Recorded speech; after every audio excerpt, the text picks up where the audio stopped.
In this video, I will show you how to crochet a heart bag, and I will use this ribbon and the heart bag from this to this. So this is a phone. Can put inside.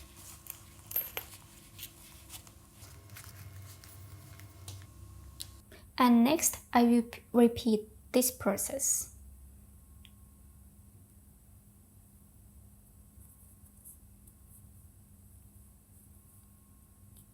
So we need this for 2 pieces, and then we will assemble this one and then add a zipper at the top. And then I will flip inside out. And then I will add to this one, to the top. And the top, I will put the zipper inside.